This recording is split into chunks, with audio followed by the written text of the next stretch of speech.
Assalamualaikum warahmatullahi wabarakatuh.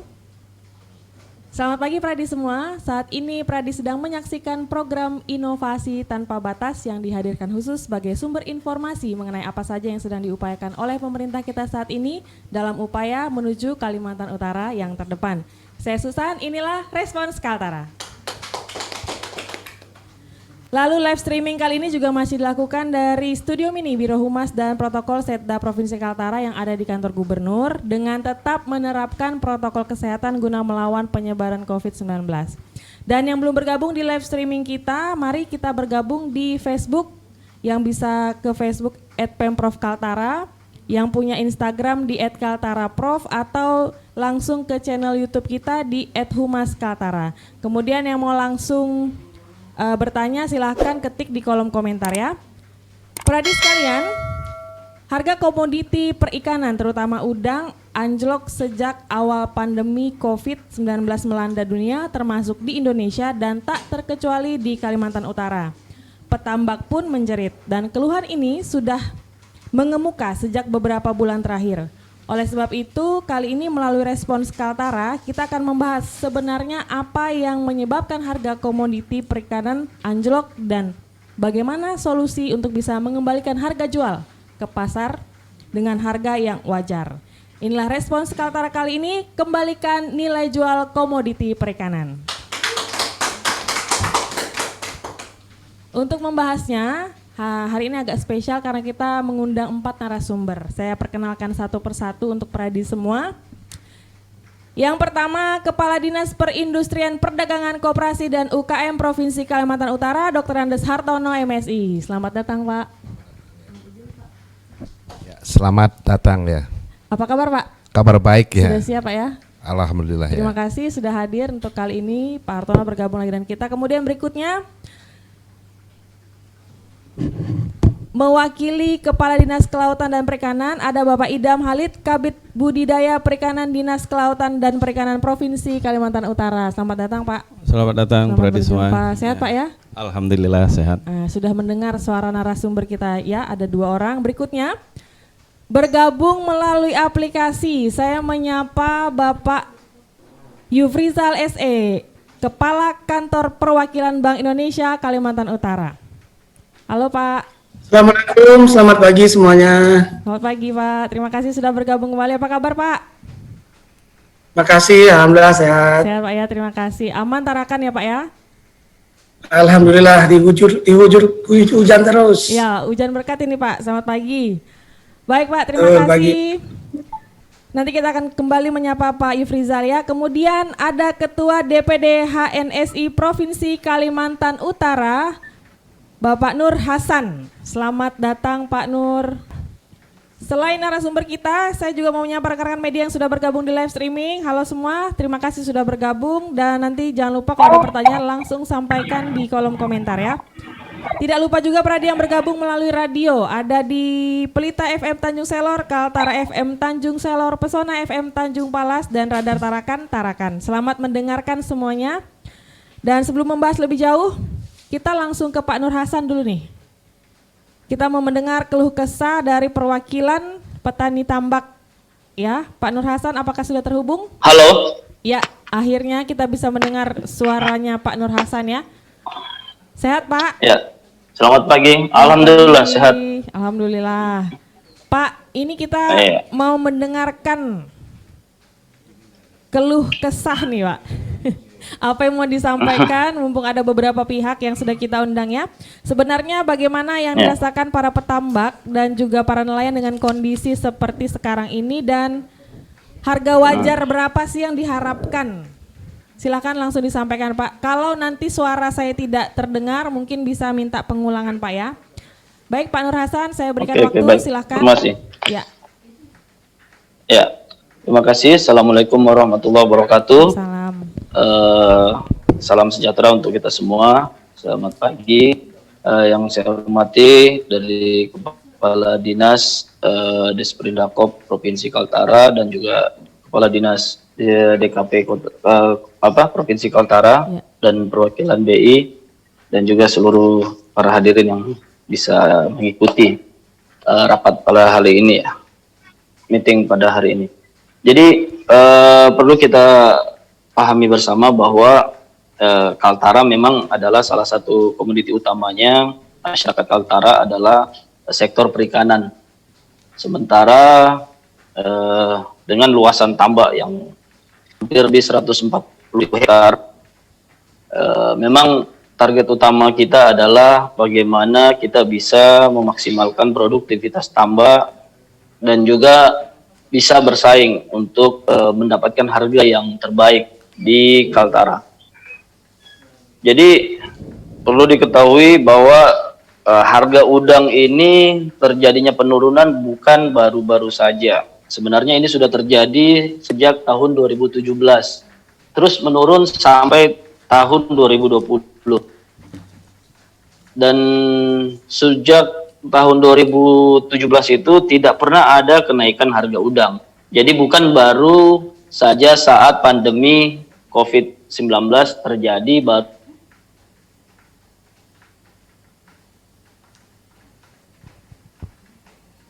Pak Hasan.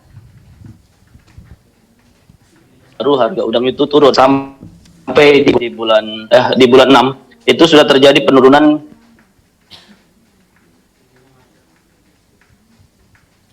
Pak Hasan, bisa diulang sedikit Pak? Pak Hasan, bisa diulang sedikit? Bisa diulang sedikit? Suaranya terputus. Halo. Ya. Halo. Bisa diulang sedikit Pak? Ya. Terganggu.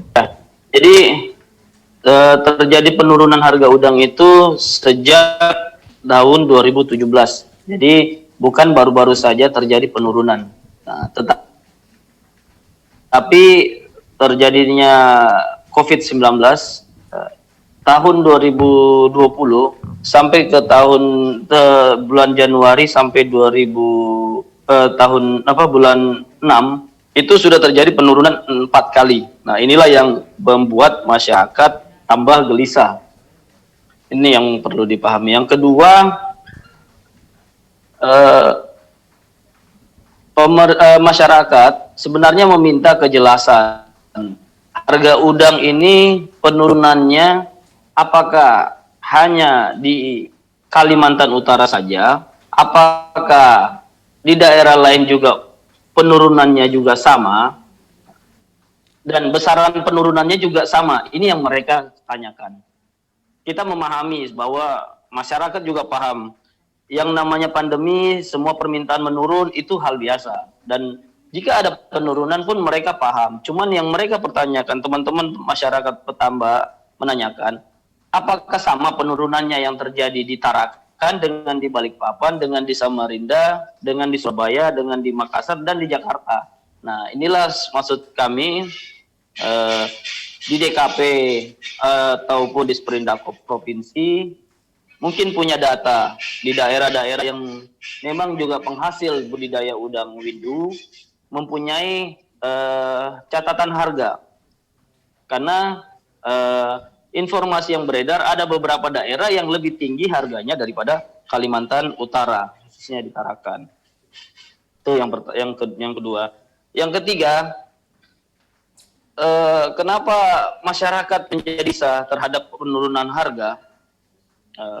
Tahun 2019 pernah terjadi kenaikan dolar dari yang awalnya 13.000 menjadi 15.900.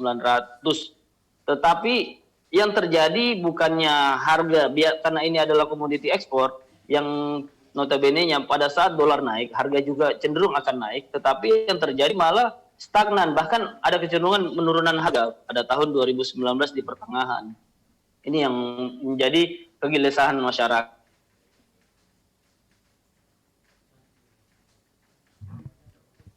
Mohon izin. Ya, untuk alasan yang ketiga, yaitu kenapa terjadi gejolak di masyarakat, bahwa produktivitas tambak sangat-sangat menurun. Karena apa? Di tahun 2010, yang luas lokasi tambak pada tahun itu adalah kurang lebih 70.000 hektar. Produktivitas udang itu ada 1.200 ton per bulan. saat ini di tahun 2002, mungkin kemarin juga kita sempat dengan DKP provinsi juga kita survei, lokasi tambak itu lebih dari 140.000. Sedangkan produktivitas tambaknya, artinya ekspor di udang windu itu hanya 600 sampai 800 ton. Artinya setiap tambak ini yang awalnya produktivitasnya menurun tidak seimbang, sementara lokasi tambak yang dibuat lebih banyak tapi produktivitasnya menurun. Yang terakhir yaitu faktor-faktor pendukung untuk budidaya udang windu semuanya mengalami penaikan mulai dari pupuk, staponen, terus bibit yang awalnya Rp21 sekarang nilainya hampir 38 sampai ada yang 45. Nah, inilah yang menjadi kendala-kendala besar, dan ini bukan hanya karena pandemi Covid saja terjadi.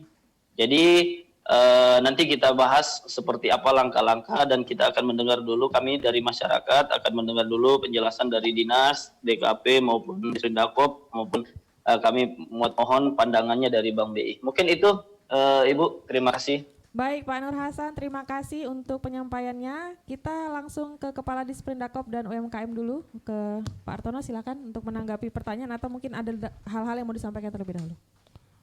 Baik, Assalamualaikum warahmatullahi wabarakatuh. Waalaikumsalam. Selamat pagi para paradis sekalian dan yang terhormat juga teman-teman dari BI, kemudian Pak Nur Hasan dari Himpunan Petani Tambak. Tadi disampaikan memang harga udang saat ini memang turun ya, 85 kg untuk size yang 20 ya. Tapi menurut catatan kami ekspor ini dari data yang kami miliki ini sejak tahun 2018-2019 ini ada peningkatan ya. Kemudian dari data kita ekspornya 2018 ini 11.167 ton ya, selama periode dari Januari sampai 31 Desember ya. Nah kemudian data 2019 ini ada peningkatan, jadi 13.586 ton ya ekspor kita ke mancanegara. Kemudian kalau kita lihat data kita kemarin, kita pernah juga mengadakan pertemuan dengan pihak asosiasi dengan petambak dengan cold storage bulan 2 kemarin. Itu harga udang yang kita tetapkan untuk size yang ukuran 20 itu 230 per kilogramnya ya. Tapi untuk saat ini saya dengar itu turun jadi 85 ya untuk size 20 itu ya. Nah ini saya sampaikan memang ini ada permainan dari pihak pengumpul dengan pihak cold storage mungkin ya itu ya. Kalau dari data yang ada ini meningkat data ekspor kita.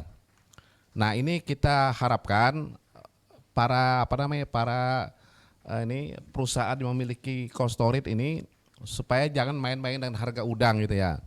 Karena harga udang saya lihat ini cukup stabil ya untuk daerah lain itu ya. Ini data kita dari data Balikpapan, ini harga udang itu 150.000 per kilogramnya ya.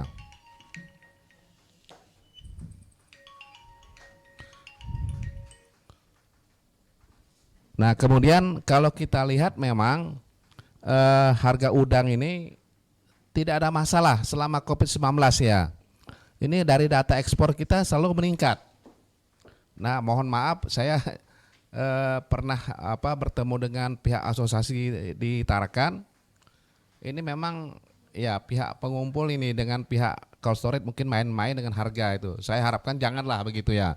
Saya harapkan nanti kalau ini masih harganya turun, kita buat tim terpadu nanti untuk mengecek kebenarannya di lapangan gitu ya. Karena apa? Saya pernah melakukan kemarin dengan bertemu dengan pihak Dinas Perikanan dan Kelautan kemarin dengan pihak asosiasi dengan petambak. Diharapkan harga udang tetap meningkat gitu ya. Tapi kenyataannya saat ini jauh turun gitu harga itu ya. Nah saya minta nanti kita buat tim terpadu aja kalau memang betul. Kita lakukan pengecekan langsung di lapangan mengenai data ini ya. Karena data yang kita miliki, data ekspor ini meningkat gitu ya. Jangan sampai nanti petani dirugikan gitu dengan adanya COVID-19 ini. Saya tidak mau harga ini dipermainkan pihak punya cold storage gitu ya. Serasa itu mungkin Mbak Susan dulu ya. Baik. Sebelum ke Pak Nur Hasan nih. Pak, sebenarnya penentuan harga udang khususnya di Kaltara selama ini dilakukan oleh siapa sih Pak? Dan bagaimana mekanisme penentuan harga udang itu sendiri? Silakan Pak Hartono. Baik, ini sebenarnya Mbak Susan gini ya.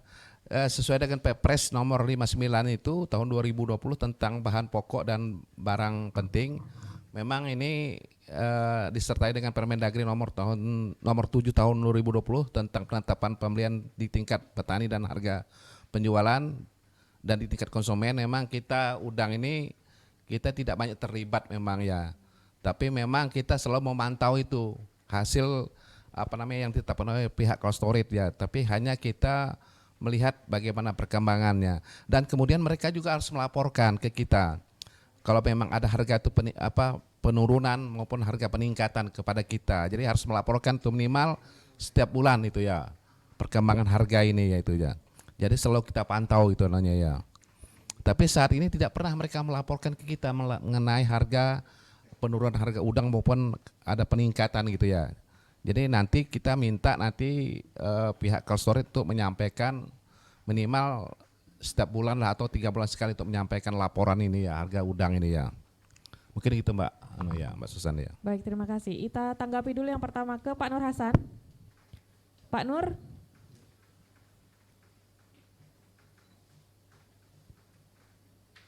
Pak Nur sudah mendengarkan apa yang disampaikan oleh Pak Hartono ya. Kemudian bagaimana koordinasi selama ini antara petambak, pihak cold storage dengan pemerintah yang diketahui oleh Bapak Ketua ini? Silakan Pak Nur Hasan. Ya, jadi begini, ya. Kalau dari masyarakat yang disampaikan oleh Pak Kadis tadi ya cukup bagus. Cuman permasalahannya ini kan terkadang harga ini yang disampaikan Pak Kadis kemarin 220 di bulan Februari. Nah setelah itu kan sudah ada penurunan 3 kali lagi. Nah, dan itu berturut-turut sampai yang hari ini. Juga diketahui bahwa harga udang di Kaltara ini agak berbeda dengan harga udang yang ada di luar Kaltara. Karena di sini ada yang namanya harga udang, ada juga komisi. Nah, jadi nanti perlu diperjelas oleh dari DKP, Desprindakop seperti apa sih total harga dan plus komisi berapa totalnya. Terus yang kedua, yang perlu kita mau jelaskan, yang kita harapkan bahwa Desprindakop provinsi bisa andil di dalam informasi-informasi yang perlu di lapangan. Karena setelah Pak disampaikan 220 itu turun 3 kali, berarti sudah terjadi 3 kali penurunan dan ini akan terjadi dan terjadi lagi dan terjadi lagi dan kita nggak tahu sampai kapan. Ini yang perlu diperjelas. Kalau perlu, karena cold storage yang ada di Kaltara ini semuanya ada di Tarakan, saya minta ya kalau perlu dari Pak Kadis berkoordinasi dengan Desprindakop Kota Tarakan untuk mengecek setiap berkala atau setiap minggu. Karena kan sistem panennya di Kaltara ini kan 2 minggu, 1 minggu panen, 1 minggu istirahat, 1 minggu panen, 1 minggu istirahat. Dan informasi itu harga bisa kita continue. Setiap 1 minggu sekali atau setiap 2 minggu sekali itu akan muncul harga. Nah, ini yang perlu kita untuk mendengarkan masyarakat. Karena kalau tidak cold storage juga bisa saja hari ini dia kasih naik, besok dia kasih turun. Nah, yang itu yang kita harapkan dari Pemkot untuk bisa Pemprov untuk bisa mengecek sejauh mana dengan harga-harga yang ada di daerah-daerah lain. Mungkin itu, Bu. Baik Pak Nur Hasan, terima kasih. Nah Pak Hartono, jika dengan demikian, bagaimana koordinasi dengan cold storage selama ini? Apakah sudah disampaikan yang sudah dikatakan oleh Pak Nur Hasan. Kemudian nanti bagaimana peran Pemprov untuk menekan harga ini, Pak? Baik Mbak Susan, jadi begini ya, kita pernah melakukan pertemuan dengan petambak kemarin bulan 2 2020 ya, tahun 2020 kemarin. Itu sudah ada kesepakatan mengenai harga. Harga itu size yang 20 itu harganya 230 yang saya sampaikan tadi. Itu di tingkat ini Pak ya? Ya. Sudah ditindaklanjuti malahan kemarin bulan 2 kemarin harga Pak Idam ya. Itu Pak ya? Ya, ditarakan kemarin itu ya bersama asosiasi tambak juga ya. Ini malahan kita sampaikan harga udang nih kalau bisa stabil gitu. Tapi nyatanya dibilangnya selama Covid-19 ini ekspor kita menurun ya gitu ya. Tapi nyatanya dari data kita ini meningkat. Ini kan lucu gitu kan, lapor dari pihak perusahaan Cold Storage ini ya. Nah nanti saya minta saya coba melakukan tim terpadu nanti melakukan pengawasan langsung di lapangan. Saya minta nanti timnya turun ke lapangan itu mengenai data ini ya. Nah data ini memang data yang sudah akurat yang kita terima itu ya dari pihak pihak instansi yang terkait gitu ya. Nah ini yang dari data 2018 sampai 2019 ini meningkat terus datanya ya. Tapi laporan dari pihak Cold Storage ini menurun. Kan ini ada semacam data yang disembunyikan gitu ya. Nah kemudian hasil kesepakatan kita kemarin itu dengan pihak asosiasi maupun petambak maupun Cold Storage yang size 20 itu tetap harga 230 itu yang kita tetapkan ya. Malahan ini pihak Cold Storage pihak Mustika ini setuju kemarin dengan teman-teman lainnya itu ya. Tapi nyatanya saya dapat laporan barusan dalam minggu ini jauh menurun harga itu ya. Dari 230 menjadi 85 gitu ya. Nah, inilah yang perlu kita sikapi, jangan sampai nanti petambak kita menjadi keluhan berkepanjangan gitu ya. Ya saya minta dulu dengan Pak Idham nanti selaku dinas yang teknisnya terkait untuk memberikan langkah-langkahnya mengenai pembinaan petani udang kita nih, jangan sampai nanti harga itu jauh menurun lagi harga ini ya, itu ya. Mungkin itu Mbak Susan ya. Kita ke Pak Yusfrizal dulu ke BI.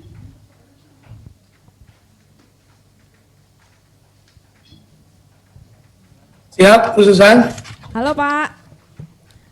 Halo. Sudah mendengar tadi penjelasan Pak Hartono dengan Pak Nur Hasan.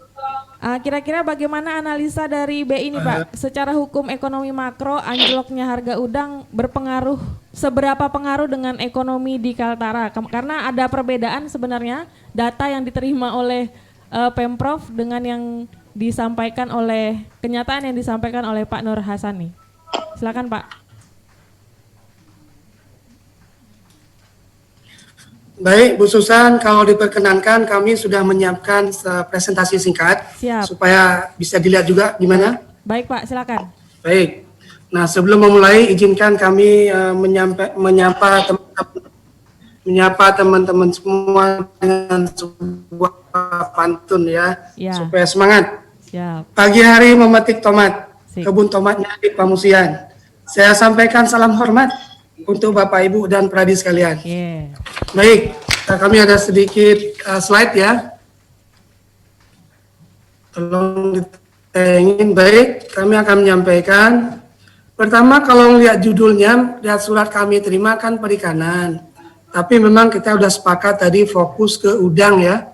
Fokus ke udang karena udang itu yang terbesar dari komoditas perikanan. Pada tahun 2018, itu ekspornya 87 juta atau 80% dari 3 komoditas udang kepiting ikan. Kemudian 2019 meningkat lagi 93 atau 88%. Nah untuk 2020 ini datanya sampai dengan Mei ya, hanya April dan Mei. Itu 34 juta US dollar atau 94%. Nah semua data-data yang kami presentasikan pada hari ini itu data yang bersumber dari Bea Cukai, data yang tercatat. Jadi kalau ada ekspor yang mungkin lewat jalur-jalur yang tidak tercatat, nggak ada di sini gitu ya. Iya Pak. Kemudian next step is, Kaltara merupakan produsen udang utama di wilayah Kalimantan. Total produksi udang, segar, beku, dan olahan di tahun 2019 itu mencapai 1.900 ton atau 57% dari total produksi udang di seluruh Kalimantan. Kaltim itu hanya 23, Kalsel 12, Kalbar apalagi cuma 7%. Kemudian jika pada 2018 terdapat devisa sebesar 2,2 triliun atau 158.000 US dollar, ditargetkan pada 2023 itu mencapai 474.000 atau 6,8 triliun. Kemudian komoditas udang beku dan olahan merupakan salah satu komoditas unggulan Kaltara pada lapangan usaha industri pengolahan, khususnya udang windu ya. Di Kaltara, luas lahan, tadi Pak Nur Hasan sudah menyebutkan, ada sekitar 77.000 hektar ya. Kemudian juga untuk peningkatan menjadi hampir 150.000. Demikian juga untuk produksi dari 7.500 sampai dengan 9.000 itu dapat juga ditingkatkan menjadi 13.000 ton per tahun. Kemudian kami lihat lagi pada triwulan 1 2020 itu kinerja udang beku relatif mulai memperlihatkan penurunan, ditambah dengan penurunan dari CPO dan juga plywood, sehingga membuat kinerja industri pengolahan mengalami kontraksi sebesar minus 1,69% dari tahun ke tahun ya. Setelah tumbuh 4,04% pada triwulan 4 2019. Jadi memang ada penurunan ya. Kemudian mayoritas produksi udang di wilayah Kaltara adalah udang windu tadi. Tadi Pak Nur Hasan juga sudah menyebutkan. Dengan pangsa utama itu ke Jepang sebanyak 75%. Karena masyarakat di sana mengkonsumsi udang kelas premium katanya ya. Kemudian untuk wilayah Kalimantan itu 60% adalah Black Tiger dengan kontributor terbesar tetap dari Kaltara. Di Kaltara sendiri 90% itu total ekspornya adalah udang windu tadi ya. Karena ada keunikan udang windu di sini, antara lain adalah premium taste di Jepang sana dan juga tidak ada bahan kimiawi ya. Kemudian lanjut lagi, berdasarkan data yang kami himpun dari World Bank, pada triwulan 1 harga mencapai $14 per kilo. Tentunya triwulan 2 di sini adalah minus Juni ya, hanya April dan Mei. Itu turun menjadi 13. Kemudian secara pertumbuhan, triwulan 1 2020. Mohon izin Pak Yufrizal. Halo Pak. Ini tadi Pak Nur juga sudah menjelaskan. Mohon izin. Halo? Pak Yufrizal, ya. Diulang sedikit Pak, karena ada beberapa bagian yang terputus tadi. Dari triwulan yang terakhir disebut ya. Oke, saya ulang ya, di slide 6 ya. Ya. Triwulan 1 2020 harganya $14 per kilo. Kemudian triwulan kedua, bicara triwulan kedua ini hanya bulan April dan Mei karena kita belum dapat data bulan Juni ya. Itu turun menjadi 13. Kemudian secara pertumbuhan, triwulan 1 2020 masih tumbuh 18,74% tahunan, namun melambat pada triwulan kedua 2020 menjadi sebesar 9,11%. Perlambatan ini tadi juga Pak Nur Hasan sudah mengatakan itu salah satunya adalah COVID, sehingga demand-nya juga turun ya. Di samping itu produksi kami lihat juga turut mengalami kontraksi pada triwulan 2 2020 sebesar 22%. Menurun dibandingkan triwulan 1 yang masih tumbuh sebesar 22,5%. Dari sisi volume, produksinya turun dari 2.445 ton menjadi 1.992 ton. Kemudian kita next slide lagi, ini hanya slide singkat. Selain pandemi COVID, juga memberikan dampak yang cukup signifikan pada lapangan usaha perikanan. Ini bisa kita lihat dari penyaluran kredit ya. Dari 103 miliar dan tumbuh 31,69% pada triwulan keempat 2019, turun menjadi 99 miliar dan juga diikuti dengan pertumbuhan yang turun 21,82% pada triwulan 1 2020. Jadi triwulan 1 turun dibandingkan dengan triwulan 4 2020. Nah, selain itu kami juga mencermati adanya peningkatan kualitas kredit atau kredit bermasalah meningkat cukup tinggi nih sejak Februari 2020 ketika COVID mulai melanda ya di negara tujuan ekspor. Dari 6%, dari 2,2% menjadi 6% dan masih terus meningkat juga ya sampai dengan April dan Mei. Itu bisa dilihat di slide. Kemudian juga kita lihat sekarang ekspor selama masa slide 8, selama masa pandemi COVID-19, ekspor juga mengalami penurunan, terkontraksi lebih dalam, baik nominal maupun volume. Nominal ekspor udang Kaltara turun dari 22 juta pada triwulan 1 2020 menjadi 12 juta pada triwulan kedua 2020. Untuk lagi-lagi datanya April dan Mei ya, nominal ini mengalami kontraksi lebih dalam sebesar 49,32% YoY pada triwulan kedua. Jadi nilai ekspornya turun gitu ya. Kemudian di samping itu, volume ekspor turut mengalami penurunan cukup signifikan. Sama halnya dengan penurunan produksi, seperti slide kami sebelumnya. Volume ekspor udang Kaltara turun dari 1.830 ton pada triwulan 1 2020 menjadi 1.120 ton pada triwulan 2 2020 atau April dan Mei tadi ya. Ini terkontraksi lebih dalam sebesar minus 38,6% YoY tahunan dibandingkan triwulan 1 2020 yang terkontraksi sebesar 10,64%. Jadi itu data mengatakan seperti itu. Data ini kami peroleh dari laporan instansi terkait seperti dalam hal ini Bea Cukai dan juga laporan dari pengusaha semuanya. Kemudian dari data kami juga itu selama beberapa tahun terakhir itu ekspor udang itu terkonsentrasi di 3 negara ini. Ada Jepang sebesar 75%, kemudian USA 14%, dan juga Taiwan hanya 6%.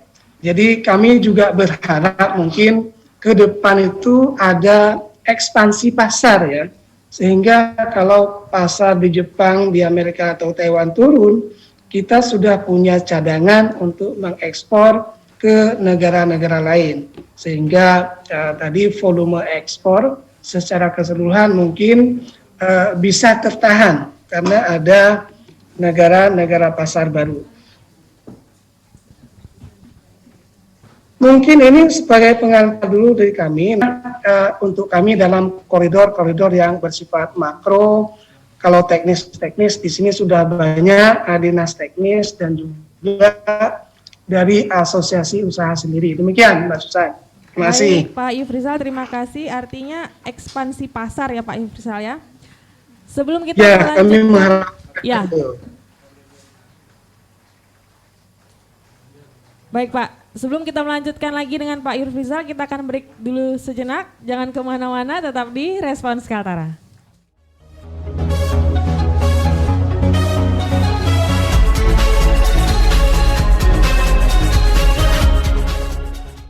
Kembali lagi di Respons Kaltara. Baik, kali ini hadir mewakili Pak Hartono, Ibu Hasriani. Selamat datang Bu, terima kasih ya. Kita akan melanjutkan perbincangan dengan Ibu Hasriani hari ini dari Kabid Perdagangan Dalam Negeri Disprindakop Kalimantan Utara. Dan tadi sudah disampaikan oleh Pak Yufrizal, solusi sementara adalah ekspansi pasar. Nah kemudian bagaimana peran dari Disprindakop Provinsi untuk menanggapi keluhan yang disampaikan oleh Pak Nur Hasan tadi Bu, silakan.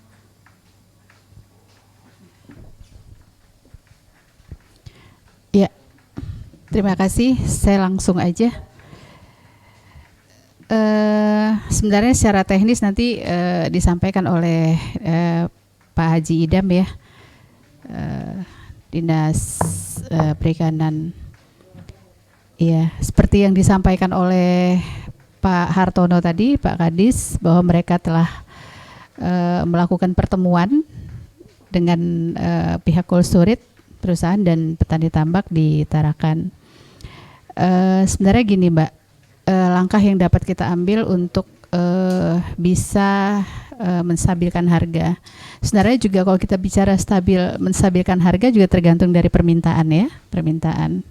Ketika permintaan turun maka otomatis harga juga pasti tidak akan stabil. Nah, upaya yang akan kita lakukan, saran kiranya dari petani tambak dan cold storage mungkin bisa mengambil kesepakatan untuk penetapan ambang batas bawah dan penetapan harga ambang batas atas untuk pembelian udang. Jadi dalam hal ini pihak Pemprov hanya bisa memfasilitasi. Nah, untuk cold storage sendiri sesuai dengan Permendak kami yaitu TDG, mereka juga seyogianya melaporkan stok. Jadi berapa yang masuk dan berapa yang diekspor gitu. Yang ketiga yaitu untuk menjamin kestabilan harga tadi, disarankan mungkin pihak OPD teknis untuk membentuk SRG Mbak, sistem resi gudang, sehingga ketika ada penurunan harga, petani itu bisa mempergunakan ini tadi, resi gudang. Tentunya nanti kalau resi gudang ini kan memang kebijakan dari pusat, nanti akan sistem lelang siapa yang akan mengelola untuk SRG itu. Nah, sehingga ketika ada penurunan mungkin ditampung sementara dulu sambil menunggu stabil harga gitu. Nah, selanjutnya mungkin seyogianya nanti ada kebijakan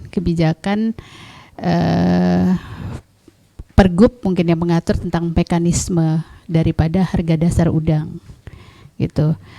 Dan yang selanjutnya ini kan yang berpengaruh nih Pak, dari informasi tadi bahwa di perusahaan itu kan harganya tetap 230 ya dengan variasi size ukuran gitu ya, belum komisi. Nah, sementara perpanjangan daripada cold storage itu sendiri adanya pos-pos. Jadi ini sama dengan seperti TBS, tandan buah segar sawit. Jadi banyaknya pengepul gitu loh. Cuman itu yang mungkin dari harga yang tidak stabil ini, mungkin itu yang di pos-pos itu mungkin yang ada permainan seperti itu. Sementara kan dari penyampaian tadi bahwa data-data harga yang dari cold storage itu sendiri harganya tidak terlalu mengalami penurunan gitu loh.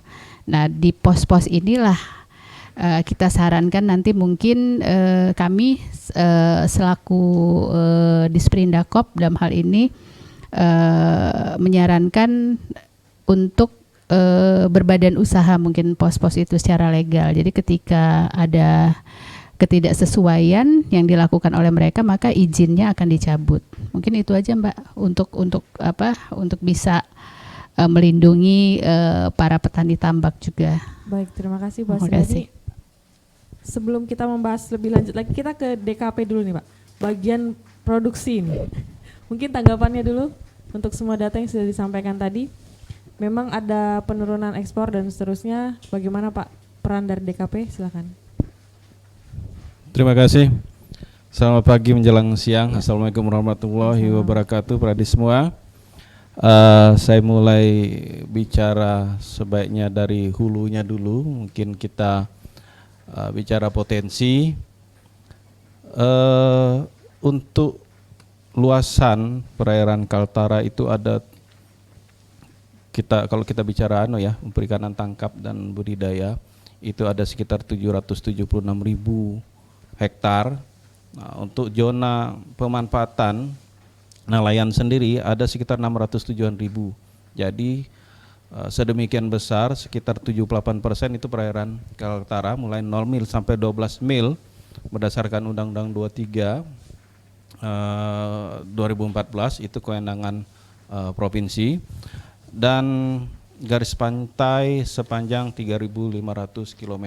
Nah, ini potensi perikanan yang luar biasa ada di Kaltara.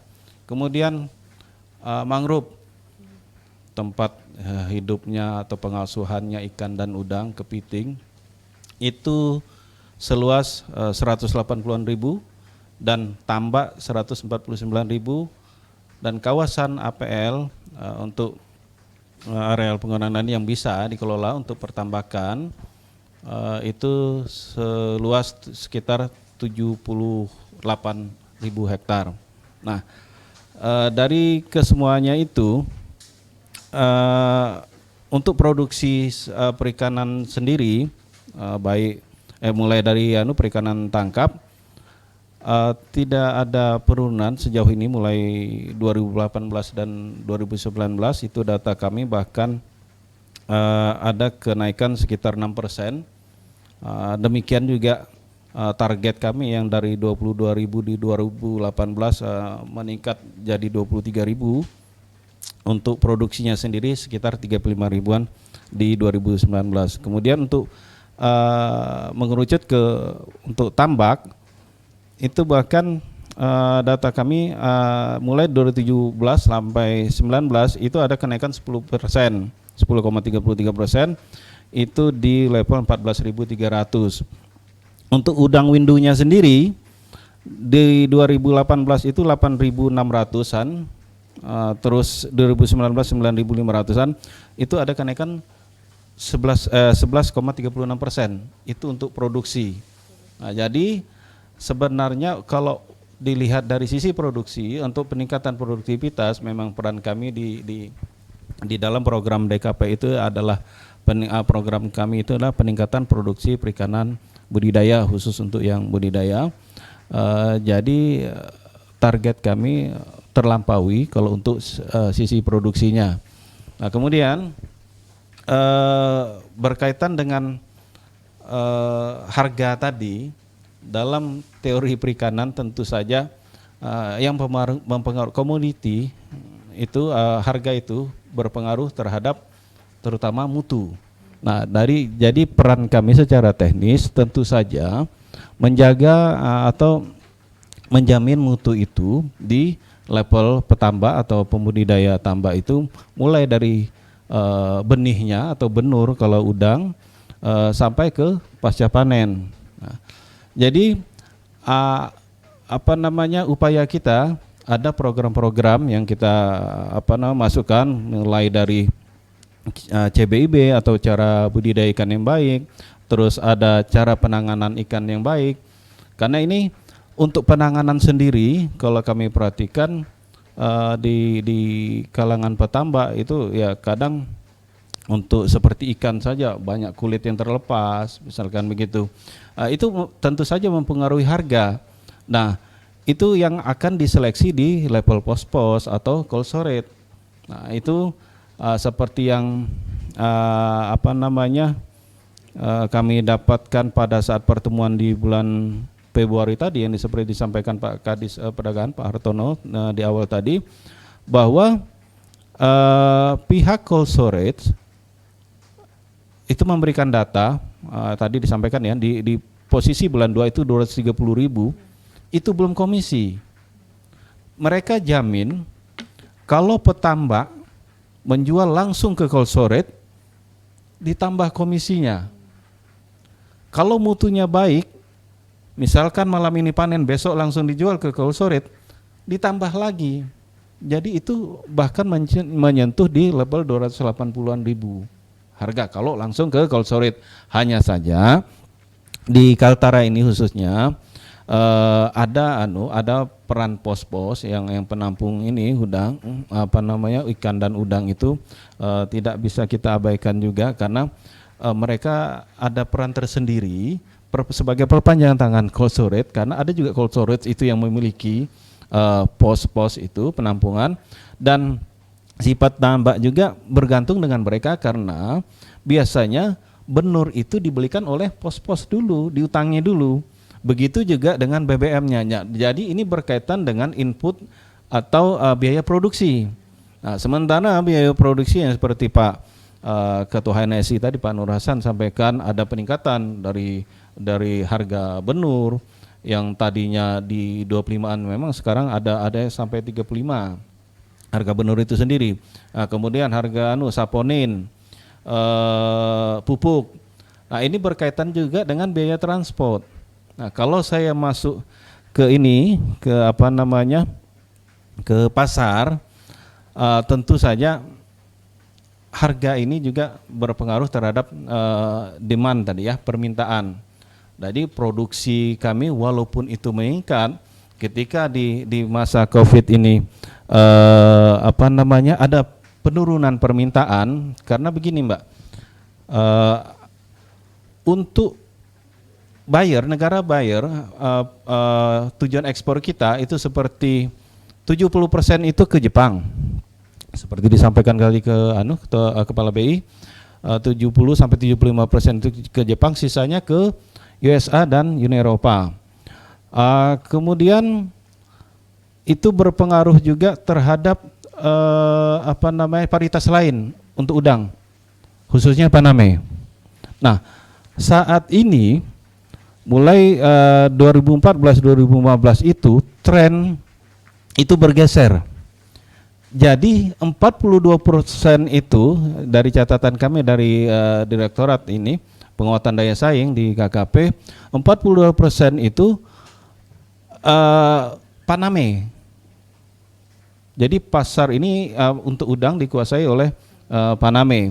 Nah, negara-negara besar seperti Ekuador, Vietnam, India, ini negara pengekspor besar untuk udang Paname, sehingga otomatis untuk sendiri udang windu atau black tiger itu dalam kode produk ekspornya itu mengalami penurunan. Hanya saja untuk negara-negara tertentu seperti Jepang itu tetap ada permintaan walaupun ada penurunan, karena itu tadi disampaikan kan ada cita rasa tersendiri, dan produksi yang masih tinggi untuk di Indonesia ini untuk khusus black tiger atau udang windu itu ada di Provinsi Kaltara. Nah, hal-hal tadi yang selain yang kita bicara produksi itu sangat berpengaruh terhadap harga, karena mutu tadi yang berkaitan karena ada penurunan. Jika dilihat dari sisi teknis pun untuk tanah, daya dukung lahannya itu memang terjadi penurunan, karena kita maklum saja tambak-tambak di Kaltara ini sejak tahun 80-an sudah mulai beroperasi. Bayangkan ini sudah berapa puluh tahun. Nah, secara teori perikanan harus ada pembalikan tanah, misalkan dianukan dulu, didiamkan dulu, dijemur misalkan gitu. Nah, sementara sebagian besar petambak kita kan tidak sabaran. Setelah panen, keringkan, cuci, racun lagi, masukkan pupuk, tebar benur. Begitu. Mungkin informasi sedikit itu dari kami. Selanjutnya menunggu permintaan atau pertanyaan. Terima kasih. Baik. Assalamualaikum warahmatullahi wabarakatuh. Waalaikumsalam. Terima kasih Pak Idam ya. Kemudian ini memang ada beberapa pertanyaan yang sudah kita terima dari Pradi di rumah. Tapi kita ke Pak Yufrizal dulu nih. Pak Yufrizal. Halo Pak Yufrizal.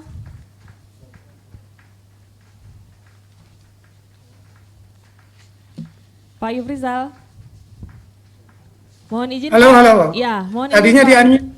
Ya, Tadi sudah mendengarkan juga penyampaian dari DKP Pak ya. Dan ada Ya. sedikit solusi yang tadi sudah disampaikan oleh pihak BI. Nah, mungkin bisa dirincikan Pak, dibantu dirincikan solusi yang terbaik sementara, karena kita belum masuk kesimpulan, solusi sementara yang bisa diambil untuk ketiga pihak ini Pak. Silakan analisanya. Yang pertama, Ya, oke. Tadi yang pertama cari pasar baru gitu ya, ya, supaya kita tidak tergantung terus pada ketiga negara tadi. Kemudian yang kedua, kami juga mungkin perlu dibenah rantai nilainya, sistem tata niaganya. Tadi kan ada fee macam-macam gitu ya. Kita harus buat kajian yang implementatif tentang siapa saja yang terlibat dalam rantai nilai untuk udang ini, sehingga bisa kita lihat di mana efisiensi bisa kita lakukan. Ya. Yang ketiga, ini kami bercermin dari salah satu sistem penjualan yang dilakukan untuk komunitas cabai di Kulon Progo. Dulu di Kulon Progo itu harga cabai itu diatur oleh pengepul-pengepul. Kemudian diubah cara penjualannya, yaitu melalui sistem lelang. Setiap malam itu cabai itu dikumpulin di suatu tempat, waktu itu sudah ada 23 tempat lelang. Pembeli itu datang, dia memasukkan harga yang mau dia beli ke dalam kotak yang tidak diketahui siapapun. Nanti akan dibuka siapa yang bisa membeli dengan harga tinggi itu, itulah dia yang berhak membeli. Jadi itu kompetisi sempurna sebenarnya. Jadi tidak merugikan petani cabai di sana. Kemudian yang keempat, mungkin juga, ini saya nggak tahu apakah bisa terlaksana di sini apa enggak ya, kita optimalkan BUMD, perusahaan daerah. Saya nggak tahu lagi-lagi apakah kondisi di sini dimungkinkan, baik di Kaltara, terutama provinsi, atau di Tarakan juga, kita optimalkan BUMD yang BUMD pangan misalnya, mereka membeli dan mengatur secara spesifik, ada ikatan harga dengan petani gitu ya. Ini yang menguntungkan kedua belah pihak tentunya ya. Misalnya disepakati harga katakanlah 100.000. Nanti sekali waktu harganya mungkin turun 80.000. Tapi nanti BUMD itu tetap beli harga 100.000. Kemudian bagaimana kalau harga naik menjadi 110.000? Nah itu dicari nilai tengahnya. Mungkin bisa beli 105.000. Jadi yang dicari adalah win-win solution. Dan ini sudah banyak dilakukan untuk komoditas-komoditas lainnya. Kemudian yang kelima, ini sebagai informasi saja. Jadi saya nggak tahu untuk komoditas udang ini, apakah ada harga acuan apa enggak di pasar internasional. Saya bercermin dari kopi, karena saya sebelumnya di wilayah kopi, gitu ya. Jadi petani kopi di tempat saya itu sebelumnya di Aceh itu tidak pernah dibohongi oleh pengepul tadi, karena dia bisa melihat langsung di website www.barcat.com bagaimana harga kopi di New York sana. Karena kopi Aceh itu kan 99% diekspor. Jadi bisa lihat dari situ sehingga petani itu tidak merasa dirugikan. Mungkin itu Mbak 5 pemikiran kami untuk stabilitas harga udang. Terima kasih. Baik Pak Yufrizal, terima kasih, solusi yang baik sekali, ada 5 poin tadi ya yang kita dapat. Mungkin kita minta pendapat Pak Nur Hasan nih, kita mau dengar suaranya lagi. Pak Nur Hasan.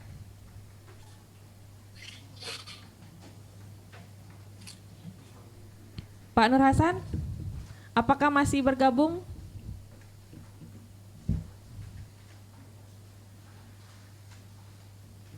Halo Pak Nur Hasan?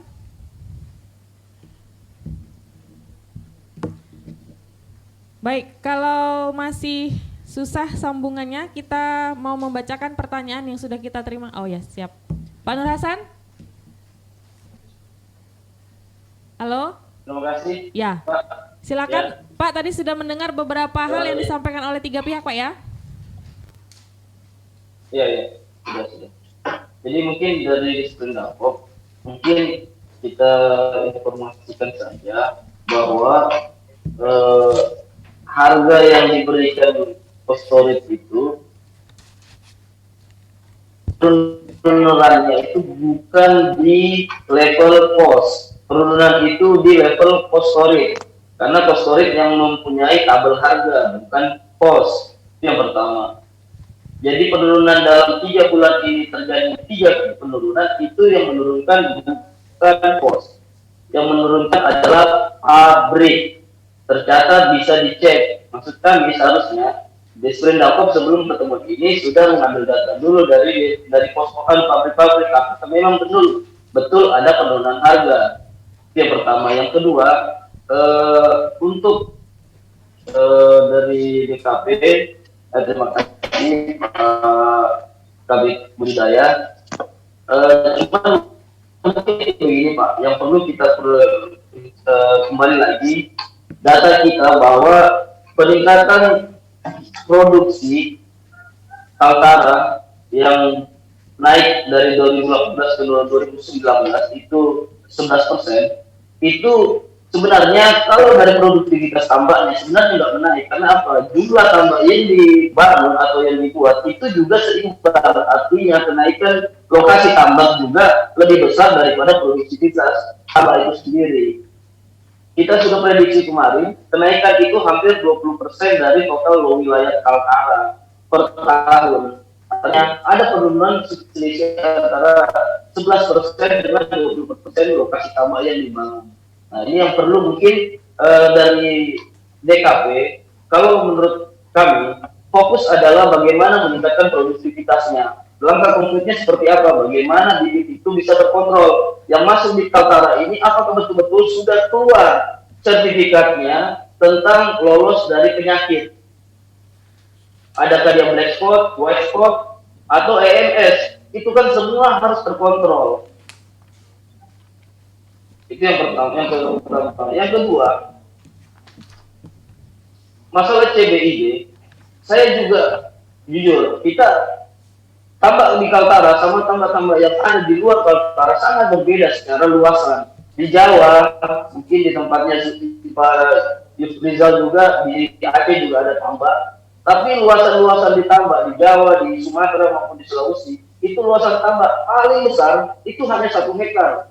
Sementara di Kaltara, satu lokasi tambak itu ada sekitar 10 hektar. Ini perlu ada kajian yang betul-betul bisa mengecek seperti apa langkah konkretnya ini. Kalau di CBID, jangan pakai CBID yang dari Jawa. CBID dari Jawa itu hanya lokasinya hanya 1 hektar. Untuk pengawasannya, airnya pun, kadar airnya, kadar garamnya, itu bisa diatur. Nah, inilah fungsinya nanti dari DKP, seperti apa langkah-langkahnya untuk mengecek. Dan yang paling simpel adalah bagaimana membuat tambah percontohan yang ada di Kaltara yang cocok sebenarnya apa sih? Apakah memang harus dibuat tambah itu harusnya hanya 1 hektar atau 5 hektar atau 10 hektar? Dan tambah yang ada 10 hektar ini bagaimana dari produktivitasnya yang hanya 5 ekor per meter persegi dinaikkan jadi 10 ekor per meter persegi. Nah, inilah yang poin utama sebenarnya dari DKP ini yang masuk kita. Terus yang ketiga mungkin khususnya juga dari Bank BI, saya masukkan post-storage kita kan di sini ada 7. Kalau memang mau menaikkan persaingan dagang, kalau sudah dari DKP sudah memberi langkah konkret untuk kenaikan produktivitas tambak, kami minta juga dari BI, cobalah carikan pengusaha-pengusaha yang ada di Jakarta, di Surabaya, untuk berinvestasi membangun poskorid baru di Kaltara. Karena kalau ada poskorid yang baru akan membuat persaingan yang baru. Karena kalau ada permintaan, otomatis kalau permintaan tinggi, sementara supply-nya tinggi, kurang, otomatis harga otomatis akan naik. Tapi kalau supply-nya tinggi, demand-nya permintaannya rendah, otomatis harga akan turun. Dan inilah jangan sampai yang perlu kami pertanyakan, yang dari dulu, apakah tidak ada kartel di Kaltara ini terhadap harga udang? Ini yang perlu kita perhatikan. Jadi kami sebenarnya masyarakat menunggu langkah-langkah apa sebenarnya. Kalau yang tadi disampaikan, mohon maaf, dari DKP maupun dari Disperindakob, itu hanya permintaan, tapi tidak ada langkah konkret yang harus dilakukan. Itu apa, seperti apa. Nah, ini yang mau kita mendengarkan dari masyarakat. Karena kalau tidak ada langkah konkret, akan terjadi masalah lagi.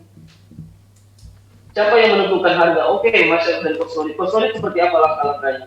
Kalau dipertemukan, jangan sekali-kali selalu menyalahkan pos. Dari satu sisi, poskorid punya ada kesalahan. Satu sisi, ada pos juga punya kesalahan. Dari masyarakat pertama itu sendiri pun punya kesalahan. Ya. Bagaimana caranya kita memposisikan di provinsi, terutama di Disperindakob yang dalam teknis dalam perdagangannya, itu mengatur. Nah, kami di masyarakat untuk bertambah pembudidayanya, fokus kami nanti di DKP. Di DKP bagaimana meningkatkan produktivitasnya.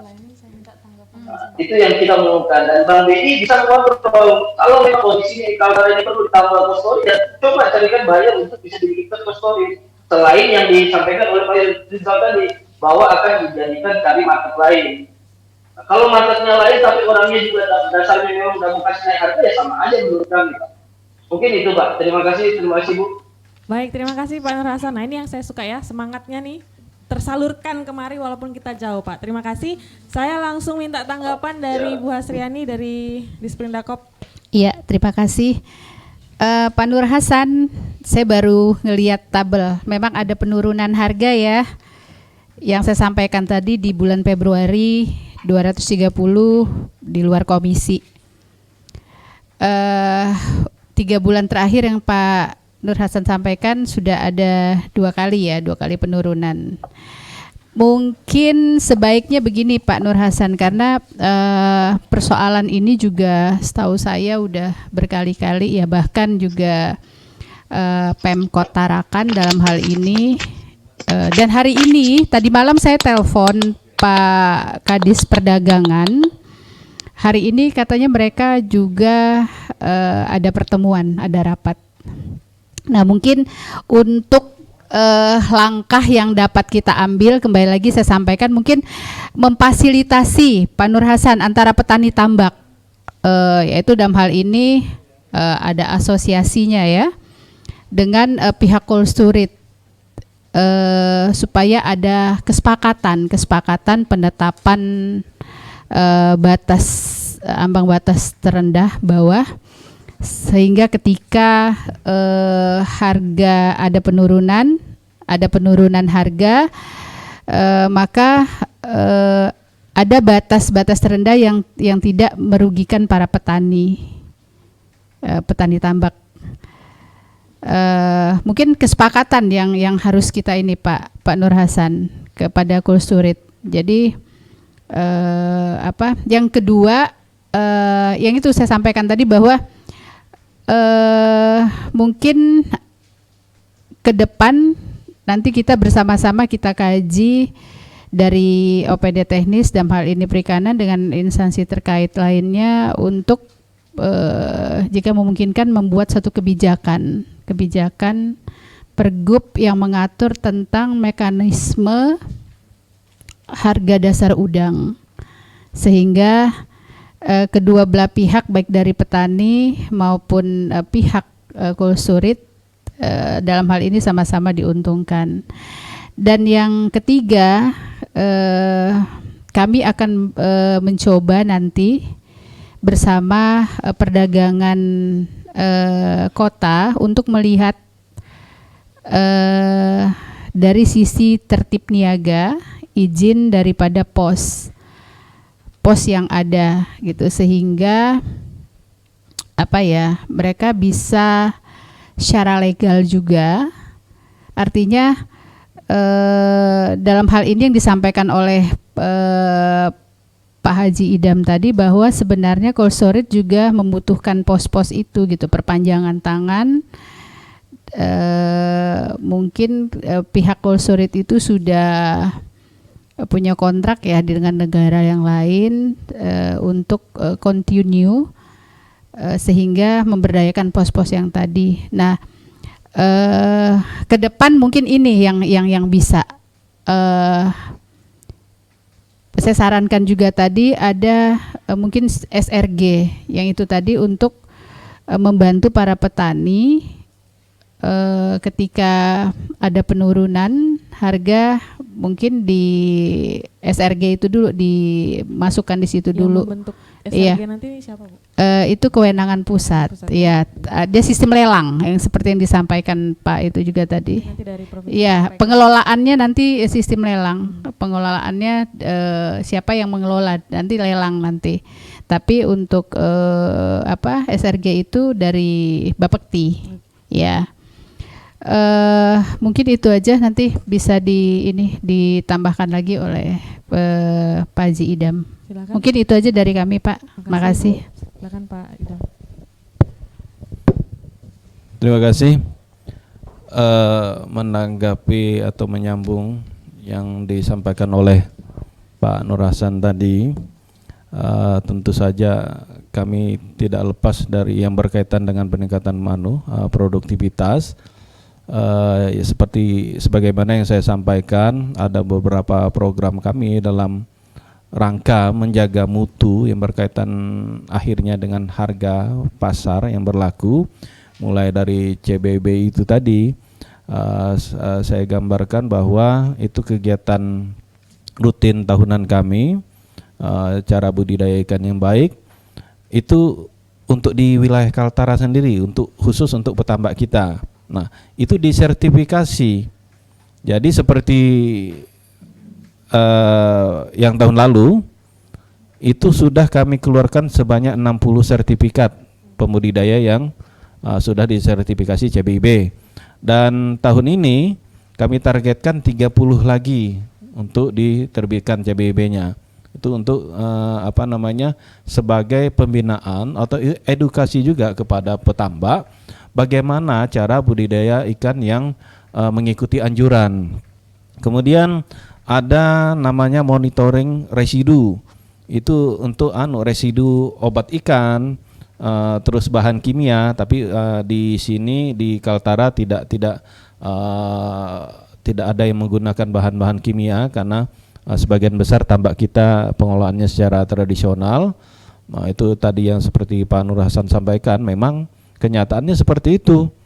Tambak di Sulawesi, Sumatera atau Jawa itu paling 1-2 hektaran, 1 peta.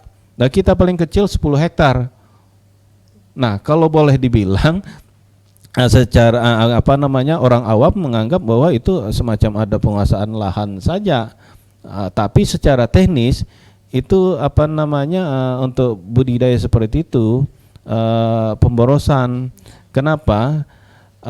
Dari 10 hektar 1 peta itu hasil atau produksinya itu paling 10%. Jadi di Kaltara ini dengan luas tambak yang sedemikian besarnya produksi rendah. Karena itu tadi yang dihitung karetnya saja sebenarnya. Jadi kolam perairan itu ya paritnya itu parit keliling. Nah, sebenarnya begitu. Ya, jadi jelas sudah perhitungannya dari 10 hektar itu ya paling 10% begitu. Kemudian ada lagi kami monitoring HPI, hama penyakit ikan. Nah, itu kegiatan tahunan kami juga, itu ada kami monitoring surveilan itu setiap triwulan.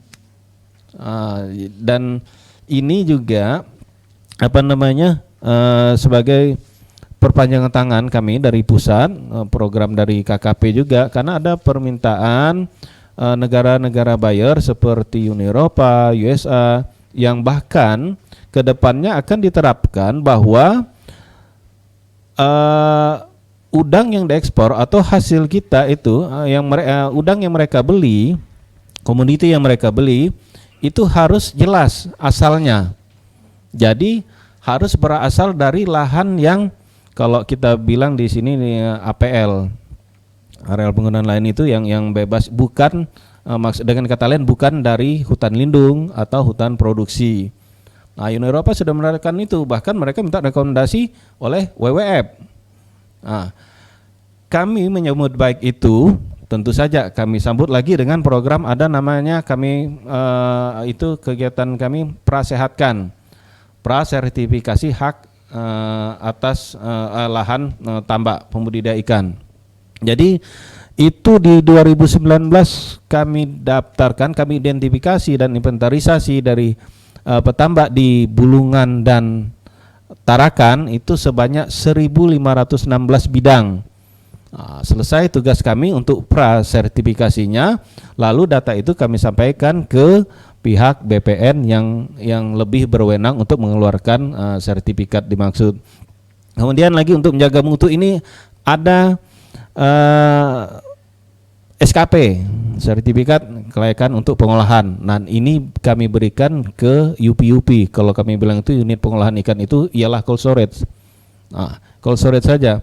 Jadi sertifikat itu baik CBIB maupun SKP ini nanti yang mengeluarkan itu kementerian, namun melalui rekomendasi atau pertek dari DKP. Jadi semua untuk menjamin atau menjaga mutu dari komoditi baik ikan maupun udang itu ada tahapan-tahapan atau ketentuan yang harus diikuti oleh si petambak kalau mau harganya bagus. Tentu saja kita harus mengikuti anjuran. Nah, mungkin itu dari kami. Terus ada tambahan satu yang berkaitan dengan SRG tadi, memang kami sudah ada pembicaraan dengan pihak Prusda sini, karena Prusda ini Benuanta Kaltara Jaya itu tadi seperti Bu Asriani sampaikan untuk rencana SRG khusus udang. Jadi dia semacam cold storage untuk menjamin atau supaya bisa mengontrol harga begitu. Jadi ada penampungan yang dikontrol oleh teman-teman dari Prusda seperti yang sudah berlaku di Tarakan, itu namanya kalau tidak salah itu Prumda. Mereka sudah sebagian mengambil atau petambak itu menjual ke mereka atas nama mereka ke cold storage. Itu harga kalau tidak salah masing-masing size itu naik 2.000 dari harga yang berlaku. Nah, setidaknya nanti untuk Kaltara secara besar-besaran mungkin bisa membangun itu SRG itu dibantu dari teman-teman dari perdagangan supaya bisa menjamin harga atau mengontrol harga untuk khususnya di wilayah Tarakan yang sebagian besar UP atau tempat ekspornya di Tarakan. Demikian. Ya baik Pak Idam, terima kasih untuk penjelasannya ya. Pradi sekalian, kita masuk ke sesi pertanyaan dari Pradi yang ada di rumah. Ada 6 pertanyaan, mohon izin Pak Yufrizal dan Pak Nur Hasan, kita mau mendengarkan jawaban dulu ya. Yang pertama untuk ke DKP, memang tadi sudah sedikit ada disampaikan tapi saya sampaikan saja pertanyaannya. Perbandingan luas tambak dan hasil tambak sangat jauh dari tahun 2010. Di tahun 2010 luas tambak hanya 70.000 hektar dengan hasil produksi 1.200 ton per bulan. Wah, ini yang nanya detail. Sedangkan tahun 2020 luas tambak 140.000 hektar dengan hasil produksi udang hanya 600 sampai 800 ton. Bagaimana upaya DKP meningkatkan produksi tambak khususnya udang? Apakah ada bantuan-bantuan yang diberikan kepada nelayan seperti benur, pupuk dan lain-lain? Karena harga benur, pupuk juga mengalami kenaikan harga gitu. Silakan dari DKP. Baik, terima kasih Pradi dari semua. Pak Saisa di Muara Bulungan. Pak Saisa ya, terima kasih atas pertanyaannya. Ini menarik sekali. Tentu saja bahwa untuk data kami terakhir untuk luas tambak itu bahkan di level 129.000. Itu untuk semuanya, dan APL itu 78.000.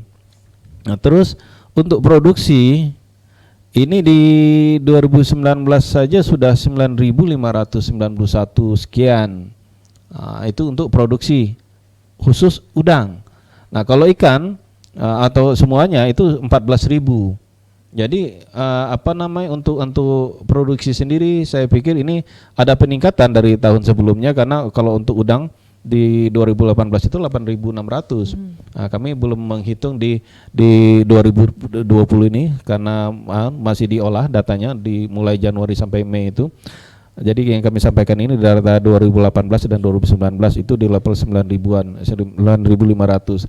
Dan khusus untuk bantuan itu sudah tiap tahun kami lakukan, terutama untuk kalau dari sektor pertambakan itu kami ada pernah membantu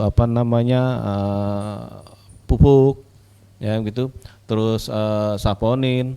Nah, benur juga pernah, dan yang tahun lalu itu kita ada bantu mendatangkan induk udang. Nah, itu kita datangkan dari Aceh. Dan itu disebar ke beberapa HASRT yang ada di Tarakan. HASRT itu hatchery skala rumah tangga.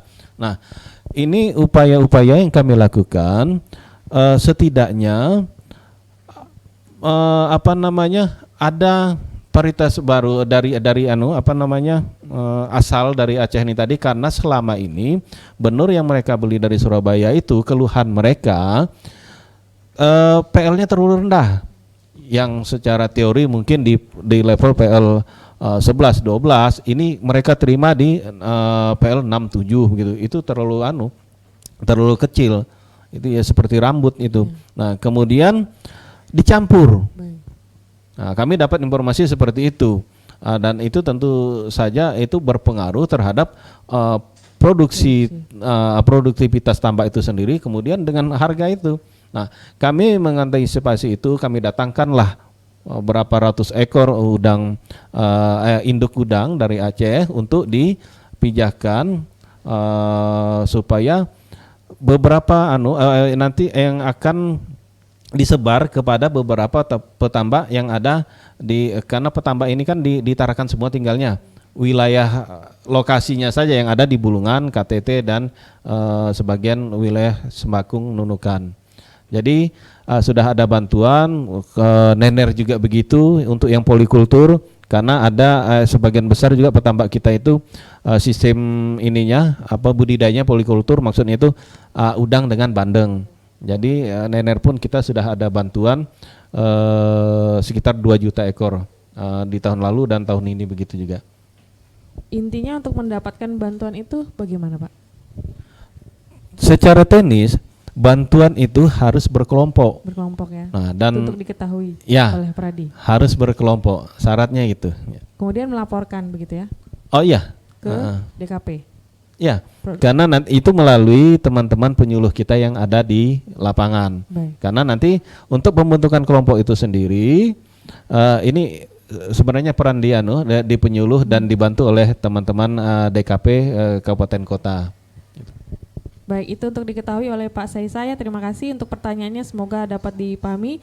Kemudian yang berikutnya kita akan ke Disprindakop.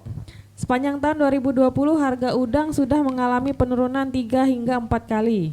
Ini dipantau nih. Apa upaya Disprindakop untuk memperjelas penetapan harganya?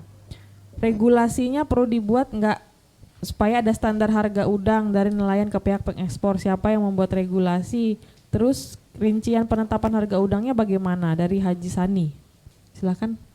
Iya, terima kasih Pak Haji. Saya informasikan di Disprindakop itu berdasarkan Perpres nomor 59 tahun 2020 dan Permendak nomor 7 tahun 2020 untuk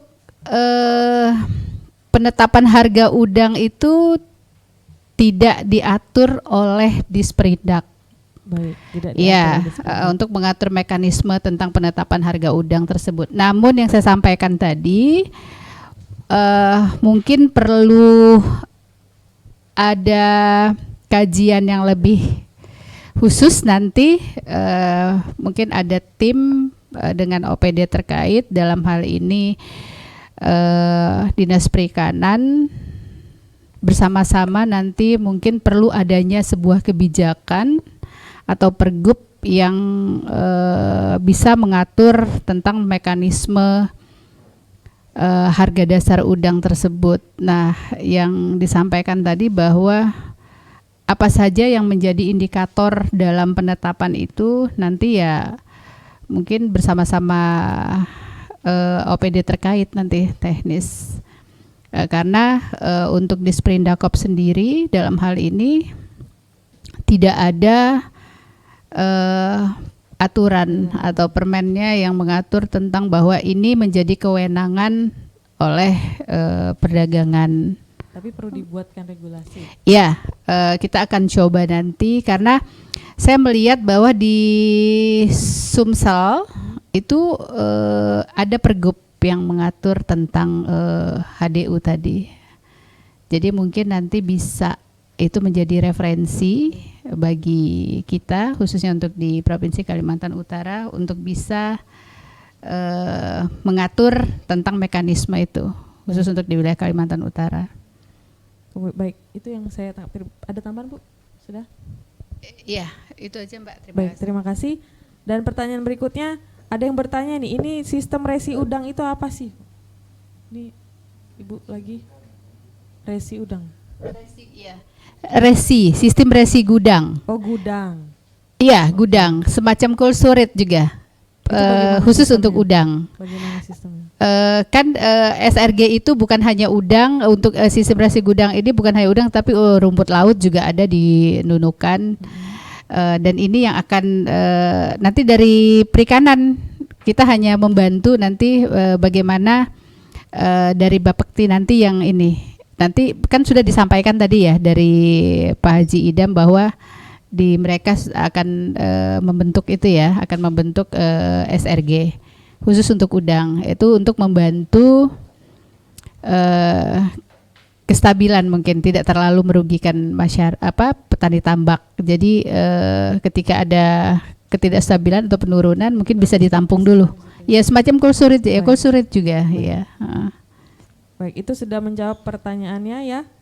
Terima kasih Bu. Kemudian pertanyaan berikutnya, apa dari Pak Herman di Gunung Lingkas? Ada dua pertanyaan. Yang pertama, apakah bisa dari pihak provinsi membuat prusda yang bergerak di bidang perikanan? Kemudian, apakah visa dari pihak pemerintah menciptakan pabrik atau cold storage ini upaya agar perusahaan-perusahaan udang tidak memonopoli atau membuat harga yang semena-mena? Tanggapannya dari DKP mungkin. Baik, terima kasih. Ya. Saya pikir ini pertanyaan sudah terjawab oleh Bu Hasriani tadi, dan saya sampaikan di pembicaraan sebelumnya bahwa gambaran SRG itu sistem resi gudang, bukan udang, gudang. Nah, ini pernah kami coba waktu saya di Nunukan ketika beberapa kali terjadi penurunan harga rumput laut. Itu sangat signifikan sekali penurunannya. Lalu dari beberapa kelompok melalui koperasi kami bantu mereka. Nah, kebetulan kalau tidak salah teman-teman dari BI juga ada bantu untuk mengusulkan ini, karena ada beberapa bantuan dari BI dan teman-teman dari kelompok pembudidaya itu melalui perdagangan atau Kementerian Perdagangan kita minta usulan untuk dibuatkan SRG gudang itu, dan itu sudah terbangun di sana untuk menampung. Jadi ya, menjawab pertanyaan Pak siapa tadi? Pak Herman. Pak Herman, nanti kami sudah ada pembicaraan dengan Prusda di Kaltara, bagaimana pengelolaan itu nanti. Insya Allah tidak dalam waktu yang tidak terlalu lama kita akan membangun SRG itu, gudang itu khusus untuk pembukaan udang. Jadi nanti ini juga bisa membantu dalam kestabilan harga. Jadi tidak ada lagi pemikiran untuk monopoli dari perusahaan tertentu begitu. Sistemnya nanti komoditi dari ikan atau udang itu ditampung sementara atau diambil oleh Prusda dengan harga tertentu yang tentu saja ya bisa bersaing. Nah, kemudian kalau memang nanti dari teman perdagangan Ibu yang disampaikan Bu Hajah Hasrani tadi tentang akan ada kajian mengenai penetapan harga udang, memang setidaknya kami akan bantu juga menghitung biaya produksi yang dikeluarkan setiap petambak per hektar berapa, ya kan, per meter persegi itu berapa biaya produksinya begitu. Karena untuk di level secara teori untuk tambak tradisional itu per meter kubiknya itu 10 sampai 15 ekor udang. Jadi itu bisa dihitung sampai panen berapa kira-kira per peta itu sekitar 1 kuintal sampai 1,5 kuintal atau 100 kilo sampai 150 kilo saja paling tinggi. Bahkan rata-rata sekarang itu palingan yang saya dengar itu sekitar 50-an kilo saja untuk tambak tradisional. Jadi nanti selain untuk peningkatan mutu kualitas dari lingkungan atau tambaknya sendiri, untuk harga nanti level harga akan dibantu dengan SRG. Kami bantu hitung biaya produksinya berapa, jadi bisa diperkirakan. Memang kalau dilihat dari biaya operasional yang dikeluarkan sekitar 10 sampai 15 jutaan, dengan hasil ini dapat bisa juga sampai 30-an, tidak terlalu jauh sih sebenarnya. Hanya saja mungkin saran kami nanti selain ini untuk bisa membantu ini, setidaknya jangan terpaku di harga, tetapi perbanyak volume. Ketika volume meningkat, produksi meningkat, setidaknya itu pendapatan juga akan meningkat. Jadi bukan di harga lagi ya, seperti Paname itu harganya rendah sekali, 40-50 ribu di size 60 sampai 80, tapi hasilnya main ton. 1 hektar ya bisa sampai 2-3 ton. Bahkan yang di teknologi terbaru yang ada di Baru, Sulawesi Selatan itu sampai 20 ton per hektar. Memang harganya rendah, tapi hasil volume produksinya tinggi. Jadi saran kami mungkin jangan terlalu terpaku di harga, tapi setidaknya kita konsentrasi di produksi. Nah, jadi nanti ada perbaikan tambak kualitas tambaknya begitu. Dan SRG ini sudah akan dibangun atau bagaimana? Ya. Tadi kan perbandingannya. Ya. Jadi sudah ada rencana itu, ada pembicaraan dan pengelolaannya nanti dibantu oleh Prusda. Jadi untuk kalau tahun ini mungkin belum, karena sudah perencanaan itu kami buat. Kebetulan situasi COVID ada pemangkasan atau rasionalisasi anggaran, kita tidak bisa menolak itu. Bahkan sebagian anggaran kami yang pekerjaan fisik itu kami bantu untuk pembelian komoditi dari ikan, udang untuk dibantu lagi ke masyarakat yang terdampak COVID begitu. Berarti ini masih usulan Pak ya? Ya. Baik, terima kasih Pak Idam. Berikutnya ada satu pertanyaan lagi, mungkin ini menyambung tadi dari jawaban Bapak ya. Untuk pembentukan SRG bagaimana prosedur pembuatannya, apa di daerah yang mengusulkan dari instansi mana, kemudian apa keuntungan dengan adanya SRG ini, kalau memang dampaknya bagus kenapa tidak diusulkan untuk dibuat SRG di Kaltara? Ada beberapa yang sudah dijawab dan ada yang beberapa belum. Mungkin yang mengusulkan ini Pak, apakah harus dari provinsi atau bagaimana? Ya memang ini untuk saat ini dibutuhkan inisiatif atau peran atau intervensi dari pemerintah, ya baik dari pemerintah kota maupun provinsi untuk membantu dalam terwujudnya pembangunan gudang atau SRG itu. Jadi nanti usulan itu memang dari kelompok atau koperasi pengelola itu nanti, karena kalau di seperti rumput laut di Nunukan itu koperasi yang mengelola, tapi di sini kami sudah ada pembicaraan dengan teman-teman dari Prusda. Kemungkinannya nanti dari Prusda yang akan mengelola itu, harapan kami tahun depan itu insya Allah sudah bisa masuk ke pelaksanaan fisiknya. Amin. Itu harapan bersama. Harapan kita. Baik, satu lagi pertanyaan dari Kaltara Bisnis, Pak, dari Mas Will. Ada ancaman negara-negara bayar memboikot udang yang diekspor dari negara yang tambaknya belum berstatus APL. Ini juga ancaman bagi petambak-petambak di Kaltara. Apa upaya Pemprov? Ya, sudah terjawab tadi sebenarnya, tapi saya ulangi lagi. Sudah saya sampaikan bahwa Uni Eropa bahkan USA itu sudah menerapkan sistem itu. Jadi kita sudah mulai 2019 itu ada 2018 ada program yang namanya Prasehatkan. Jadi prasertifikasi lahan tambak. Kita juga bekerja secara tim bersama BPN. Tugas kami mengidentifikasi dan menginventarisasi kawasan tambak yang ada di Kaltara ini yang masuk dalam kawasan APL. Itu yang kita usulkan untuk disertifikasikan lahan tambaknya.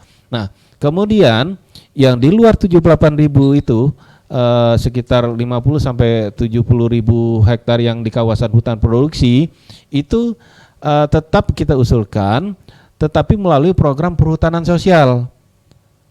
Nah, jadi itu programnya ada di Dinas Kehutanan, namun tidak bisa disertifikatkan lahan tambaknya, hanya saja dibuat semacam sistem pinjam pakai berlaku selama 20 tahun dan bisa diperpanjang selama itu juga 20 tahun juga. Nah, jadi untuk sertifikasi lahan tambak ini sudah ada program kita baik dari KKP atau DKP provinsi maupun kehutanan. Dan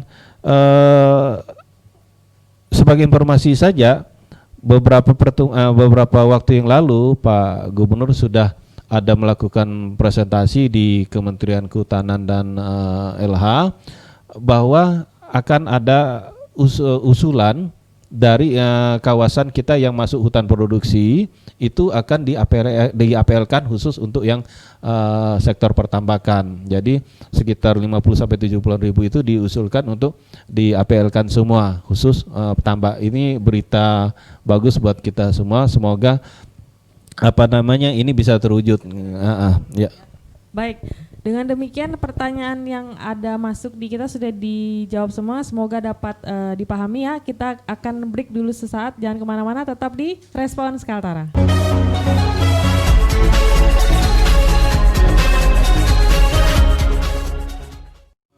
Kembali lagi di Respons Kaltara. Sebelumnya terima kasih untuk sponsor hari ini ya, ada Nara Coffee di depan kita, terima kasih.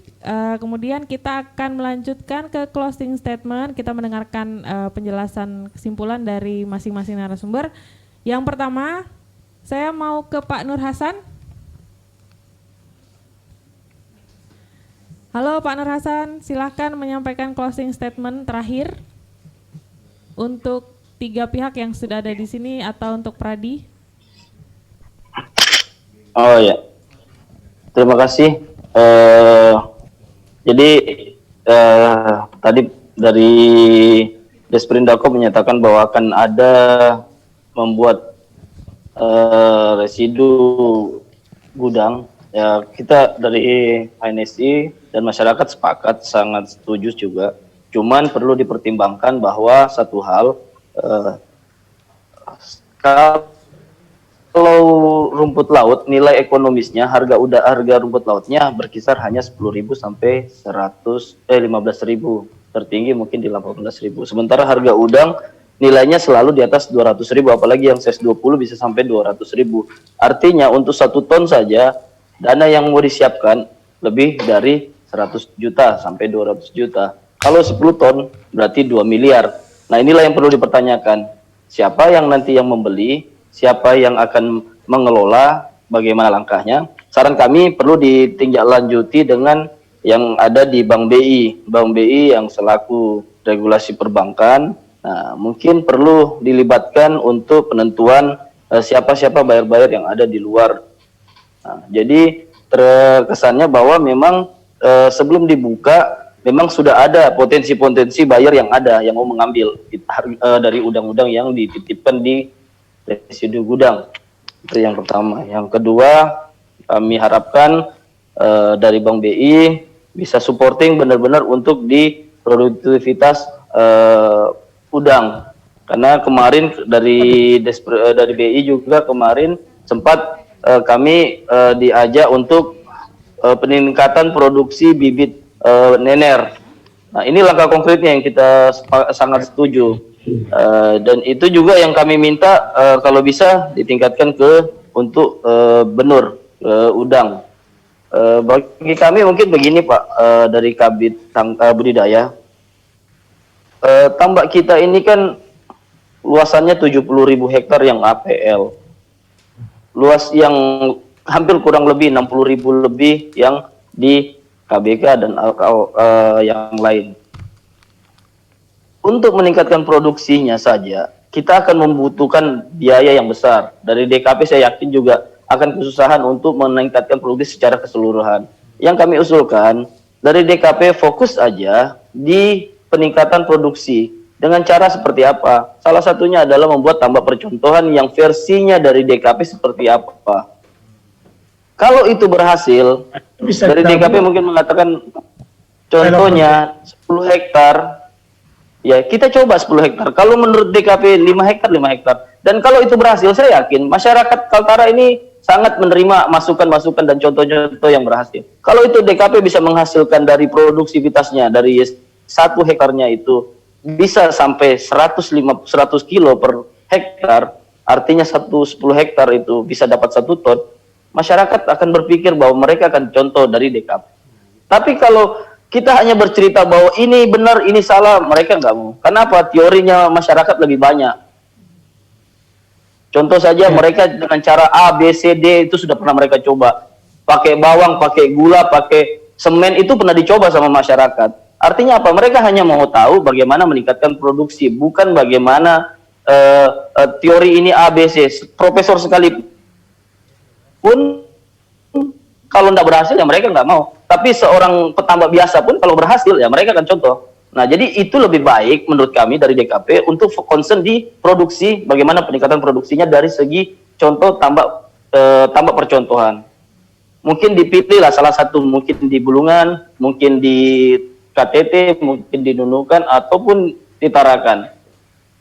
Harusnya dengan luasan tambak kita 140.000, ini kan harusnya menjadi kawasan budidaya nasional udang windu di Indonesia. Amin. Kita mau lihat lagi di mana sih sebenarnya ada luasan tambak yang produksinya itu udang windu, nggak ada Pak. Di Lampung sudah pernah kita lihat sendiri sudah menurun dan sekarang sudah berganti menjadi faname. Tertinggal Di Makassar, di Balikpapan, ya tinggal Kaltara aja sekarang. Di Kalimantan Timur saja sudah mulai bergeser ke faname. Kemarin teman-teman juga yang di sudah kita lihat, oh mulai ke arah. Jangan lagi membuat program-program yang untuk budidaya, uji coba budidaya udang faname di Kaltara. Kami sangat-sangat tidak setuju dengan program-program tersebut. Mungkin itu, dan harapan kami ke depan kita bisa kerjasama dengan Bank BI, dengan Disprindakop, dengan DKP Provinsi, masyarakat juga bisa melihat seperti apa sih langkah-langkah yang bisa kita kerjakan. Mungkin itu Mbak, terima kasih. Baik, terima kasih Pak Nur Hasan. Kita ke Disprindakop dulu, silakan Bu Asfiani. Iya. Yang pertama untuk yang singkat ini ya, dalam waktu dekat ini perlu adanya pertemuan antara Kulsurit dan asosiasi untuk fasilitasi kesepakatan harga. Jadi dari pemerintah mungkin nanti memfasilitasi untuk kesepakatan harga. Untuk kajian Pergub tentunya kami akan bersama-sama dengan asosiasi BI dan instansi terkait, nanti dari perikanan yang seperti disampaikan tadi, dari teknis produksi ya, produksi. Dan ini tentunya tidak dalam waktu yang singkat karena butuh proses dan kajian. Nanti kita tetap minta bantu Pak, kita libatkan dari asosiasi Pak Nur Hasan, nanti BI juga tentunya pasti sama-sama bagaimana supaya kebijakan ini bisa membantu dari petani tambak dari kedua belah pihak, artinya perusahaan juga tetap diuntungkan dan petani tambak juga tetap tidak dirugikan dalam hal ini.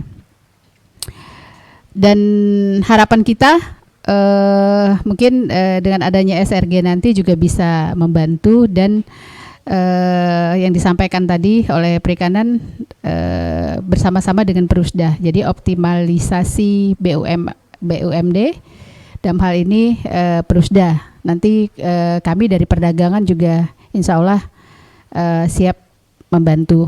Artinya dalam hal ini sinergi.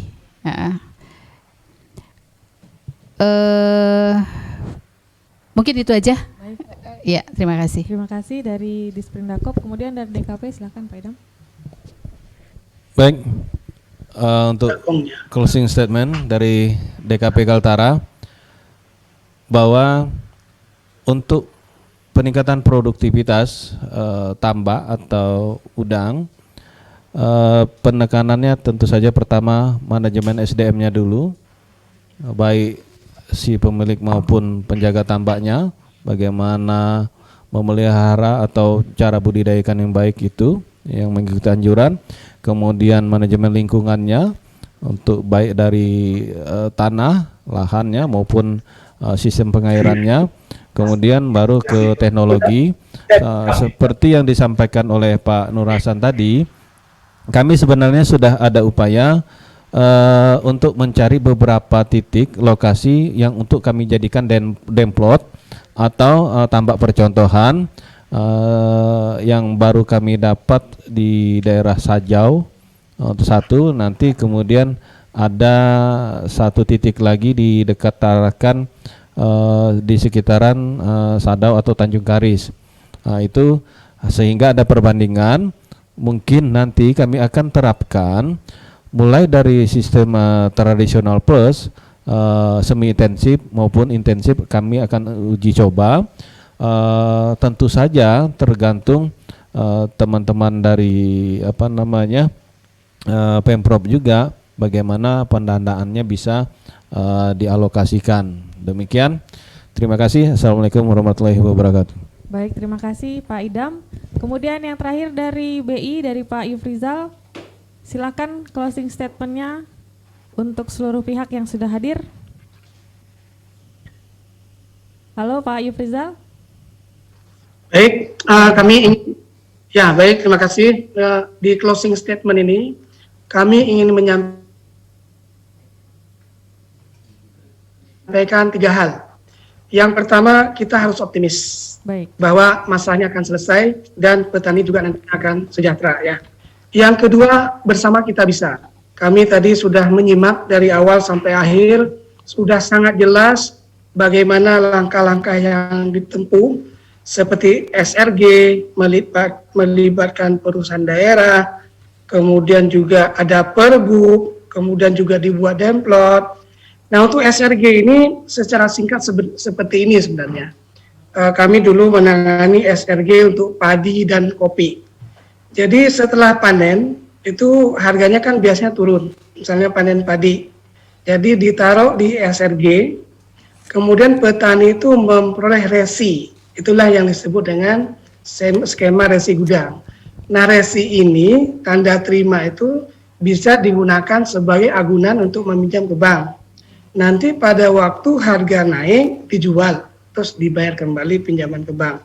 Jadi itu sangat bagus kalau nanti juga bisa diterapkan di udang ya.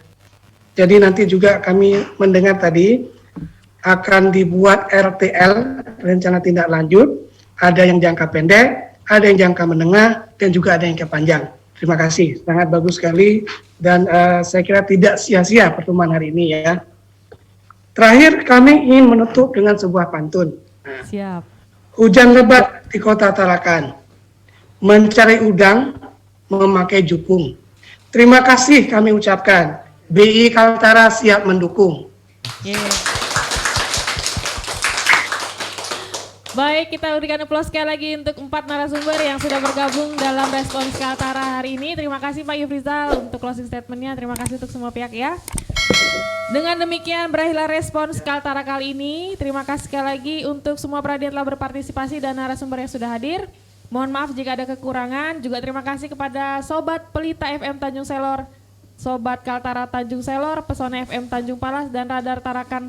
Nantikan terus Respons Kaltara setiap hari Rabu dan jangan lewatkan program-program lainnya di media sosial Humas Kaltara. Ada Reka Suara, Irianto Menjawab, Harian Giga, Cerita Dara, Humas Goes to School, dan Kaltara Sepekan. Kami berharap semoga semuanya dapat bermanfaat. Sekian, sampai jumpa. Wassalamualaikum warahmatullahi wabarakatuh.